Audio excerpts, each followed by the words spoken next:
If you like seeing Tony Hinchcliffe annoyed and irritated because the show is getting too chaotic, then you might enjoy the recent episode which had fellow comedian Rick Glassman on as a guest. Rick's quirky comedy style was obviously bothering Tony, and halfway through the show it looked like Tony regretted having him on there. Tony, I'm sorry, you're the man. If you know Tony, then you know he hates when the show is off track and likes to be the one doing most of the talking, and gets upset when someone else is taking over the show. Don't make more noises into the microphone. It's not helping you. Sorry. Just listen. Oh, Wait, yeah. so when you were working at the restaurant, if they were like, hey, how's the Caesar salad? Will you just go, I'm gay, and pull your shirt up? Yes.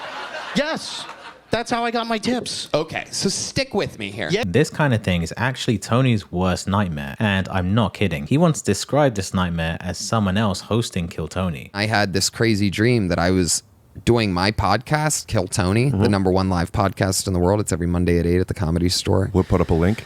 And but I wasn't, I could like hear the show going on, but I wasn't hosting it, but it was going on. Wait, let me just cut you off real quick.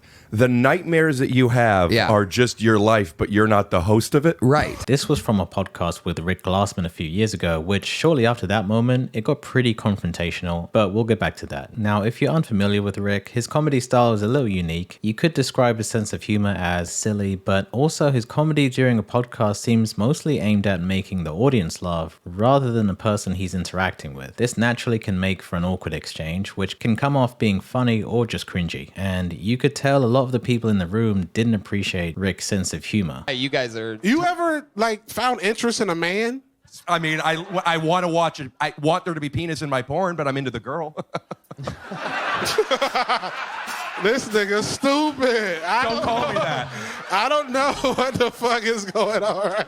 Fun fact, David actually clipped this part for his own YouTube channel, and the poor guy got roasted in his own comments, so that likely wasn't the win he pictured. He's had some bad PR lately. Anyways, back to Rick. So throughout this episode, you could see Tony, or as David Lucas likes to call him, Tony Yoass, getting increasingly more irritated by Rick's jokes, which would sometimes go on too long. You know, it did slow down the show for not that many laughs in the audience. I enjoyed it just because we know that Tony likes to run a tight show, and most importantly, to be the one running the show. So anytime he feels like it's too chaotic, he starts to get a little sassy. Over here, Rick, over here. That's one of those, this is one of those moments. Something called Ehlers-Danlos as Flexible well. joints. Hold on. Okay, Rick, just hold on. We got the expert here. We have to get the information from the people here. But there's one more thing I want to say. Live from New York, it's Saturday night. All right, Rick, relax a little bit. Cam Patterson, thank you so much. There goes Cam Patterson. What's your glasses prescription? Oh, wow, a question for Rick Glassman. You could kiss the next 4 minutes goodbye, everybody. Here we go. Hey-o. I like, what was that? Say, what was that again? What was that? Just a pitch. I'm sorry.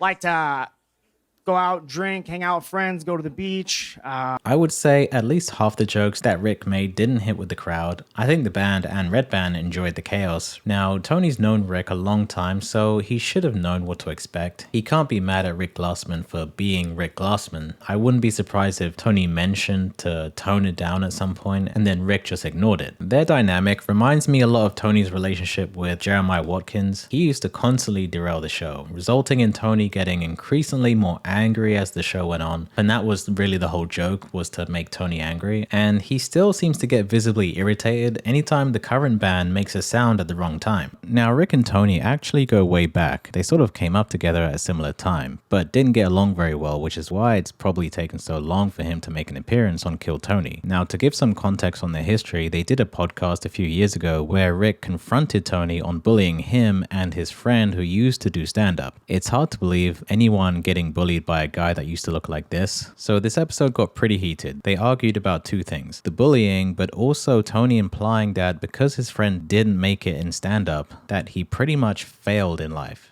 You were there before me and were a bully. Would you say that's fair? No. Okay. No, I think I was me and you were you. And those two things, you know, play off each other a specific way. You were the silly boy that was silly guy, and I was the straightforward guy that was notorious for, I mean, making fun of people. You were just from the way I remember it, it's just so unbelievably shitty to me and my best bud, John DeWalt. And the story I want to get into, and I would love to talk about that more if you want to. No, I mean, yeah, let's do it. The turning point for me I want to get into was, so that's about 2 years of that. And we're seeing each other every Sunday and Monday. It's like the first year and a half, 2 years, it was like that. And then it was kind of, I remember I confronted you once in the hallway about, I think at the time you thought that I thought it was play, because I'm always playing. Right. And I thought your intentions were mean. Right. And there was a little bit of a confrontation. I told you I didn't like that. Yeah. And after that moment, you stopped. You know, let me just throw this out there, is that I think I did get a reputation for being a mean guy, especially back then. And I think that happens with people before they have a reputation or before they are established. So it seems like Rick was holding on to this for a long time. Now, I don't think those clips made Tony look too bad, because we all know Tony as a roast comic, so I can totally imagine him roasting Rick nonstop back in the day. However, it was what he said about Rick's friend which made him look pretty harsh. My best friend John was always around, and the way you talked about him to me wasn't even in joke form, was mean. You like, there were times where... Does John still do stand-up? No, John... But he was back then, right? John was doing stand-up, and he was doing stand-up until he started writing on the first show we worked on Undateable. Yeah, I write on shows too. But And- the point is like he quit doing stand-up, right? Yeah. And I mean, so I wasn't wrong about John.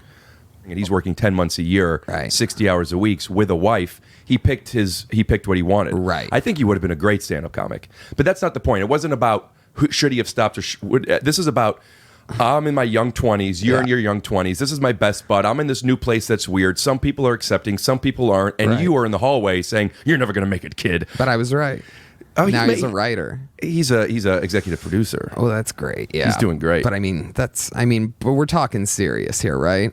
Yeah. Like, I mean, we could be executive producers if we wanted to. I don't know. I don't know All right. if that's the case. I mean, I could. I'm not sure He if took a 9 to 5 route, Rick. Listen, man. Great or not great. I mean, if that's what people label success, like writing on a sitcom, Yeah. then fucking yikes, pal. Let me speak Yeah. for him in this moment. Yeah. Having a wife and a child, not being money insecure, growing your job, being able to pitch your own shows, selling movies, and Yeah. working and knowing where it's coming from, it sounds like a success to me.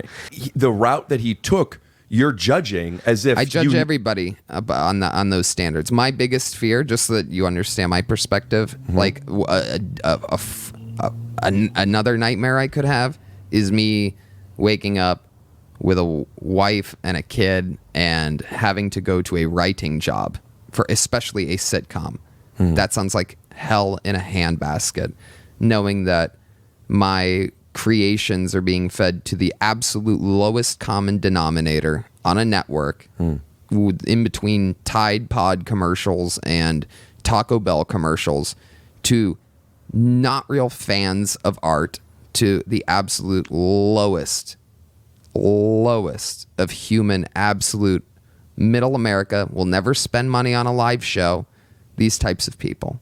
When they describe that guy's life, it definitely wouldn't sound like failure to most people. Tony is reacting as if he's cleaning toilets. That guy's job seems pretty nice. Now, aside from these tense moments, they were joking around a lot. Even though Tony doesn't share Rick's sense of humor, he still, for the most part, went along with his jokes. But at the end of the pod, Tony seemed to come to realize how he looked. Do you want to sign off with any particular, like an Instagram handle, a website? I mean, I think if anyone's going to check out anything of yours, if they're meeting you for some They're not going to reason check out now. anything of mine. No fan of yours is going to. This you're episode, I wrong. did not cross the streams. I came across as a bad guy. You called me a bully early on, and then I tried to rationalize my behavior of Okay. over a decade ago, and I didn't come across clear and clean. So that was a tense finish to the pod, but they have to be on good terms now since Rick finally made an appearance on Kill Tony. I think Tony should actually be grateful Rick was up there because Jeff Dye didn't have much to offer. Let me know what you thought of Rick's appearance. If you enjoyed this, hit the like and subscribe, and I'll see you guys on the next one.